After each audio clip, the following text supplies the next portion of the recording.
So a few days ago, I uploaded a video about the training routine that I'd be following while I'm on vacation with my children. I do this because it's never really a vacation when you have children. It's more of a trip, that's what my wife calls it, because we're constantly caring for children. But anyway, the point of my video is to share the fact that I will continue training while I'm away somewhere that should be pleasurable. And in fact, I even uploaded a video where I was training in the park with my children. I was doing a kettlebell workout, and my children were climbing the trees, and they were in the background, and I jumped off the tree with my son, so on and so forth. And then I uploaded it and received some comments, and I think there was a well-meaning intention behind one of the comments that sparked this idea in me. I wanted to share it with you. Our friend goes on to comment in what I believe to be a well-meaning way and say, "Elliot, life isn't all about work, man. Why don't you just enjoy yourself with your children and set down the training for a moment? Just enjoy yourself." Interesting idea, noble concept. We're posed with this proverb that says, "All work and no play makes Johnny a dull boy." And then we've also heard this idea that if you find joy in your work, if the work that you do is full of passion, you'll never work a day in your life, and you really can't call it work. So it's sort of a dichotomy. I mean, where do we land? If I'm of the mindset that there is a delineation between work and play, then perhaps I will say to myself, boy, I'll be a boring dude if all I do is work. But if you find that your work is joy itself, it's an expression of who you are. And when I'm talking about training, I'm talking about all of us even going to the gym. Because movement is the essence of what it is to be a human being. So if we look at training as work, then there are going to be times where we're going to have to seek joy. What I'm saying is that the essence of being a human being is movement, is lifting things, throwing things, carrying things, dragging things, hunting and gathering, because that's how we got here. Right? The world is very different now, where we find pleasure in sitting down and looking at the television set, right? But there was a time when movement, the activity of getting up off of your ass and walking and carrying and dragging, was necessary for life. We walk in treadmills right now, and we drive in cars, so it's kind of like a dichotomy. It's kind of weird and fucked up, right? We drive in cars to find the best spot so we can go up into an air-conditioned room and walk on a treadmill. But there was a time when you had to get up and move, otherwise you died, right? We've come a long way from that. With every good, there's its inherent evil. Coming from that perspective, that a human being is designed to move, and that movement perhaps is work when we go to the gym, because there are times when you don't want to go to the gym, right? You gotta get up and I gotta go train today, I don't want to fucking train. Well, then you're proceeding from that place where there is a difference between work and pleasure. So what is pleasure to you, right? Getting hammered with your friends, or masturbating, or watching football on television, right? Other people, right? How joyful is that? That's the funny thing. That's where we find joy. Watching other people work on the television while we sit on our asses. We live in virtual worlds, it seems, right? We find pleasure in watching other people do shit, right? Like pornography, right? And soap operas, right? These television dramas that people like to watch. They get really very enraptured with, right? They got the one about the zombies, I think, one of my brothers watches, and there's so many different ones.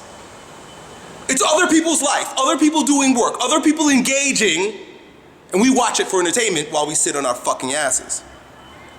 So there's this, life is movement, but we don't want to do life because it's work, right? Because movement is life, life is work, and joyful pleasure in watching other people do it. Right? That's where we get entertainment. Or we just escape. Drink, do drugs, escape. Watching other people live or escaping. If you ask me, that's what you're getting to. You're getting to, why don't you just enjoy yourself? Well, there's the other end of the spectrum that I want to share with you. And that is encapsulated by a poem that I keep referring to, that was first propounded by Tagore. There are a couple of different people who have said variations of it, but I believe Tagore was the first poem to say that I slept and I dreamt that life was joy. I awoke and saw that life was work. So I acted, and behold, work was joy. If we go about our work looking for joy, basically what we're doing is creating a schism between what we actively do on a daily basis, be it our training in the gym, or going to deliver mail, or bagging groceries, and joy. And then we have to go and look for joy elsewhere. I slept and I dreamt that joy, life was joy. Where is my joy? But behold, work was joy.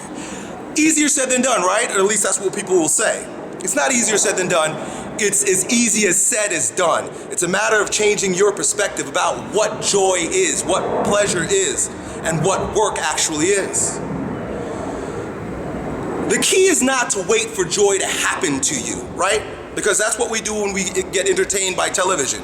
We're letting joy happen to us. Really, we're perceiving the joys of someone else by watching them work.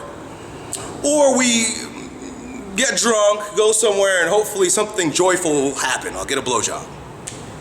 Some hot chick will find me attractive, right? We're waiting for joy to happen to us.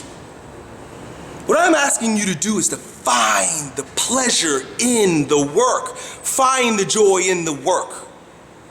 Don't wait for it to happen to you, but see that every single time you drop sweat on that barbell loaded with plates that you just can't lift yet, that is the joy.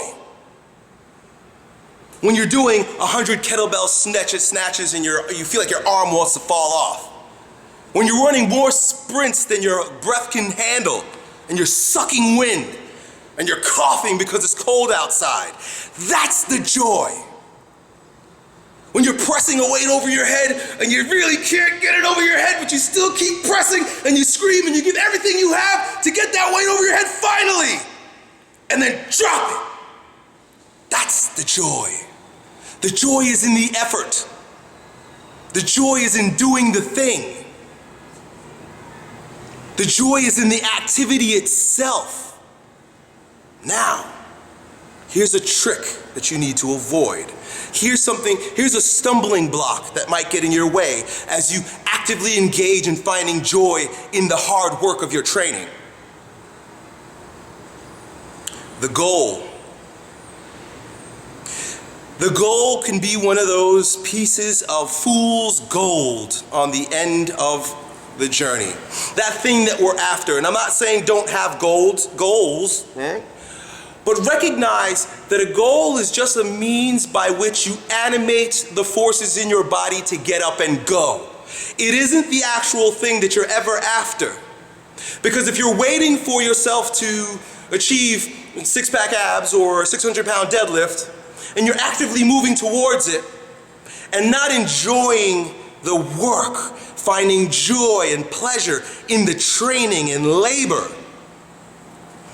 then I promise you, when you attain to the goal, it will be as empty as every training session that you engaged in on your way to it.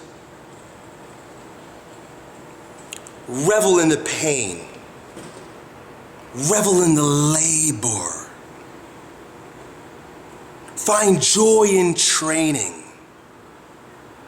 And the goal will be that much sweeter when attained. But don't be attached to it. Be attached to the moment. Done.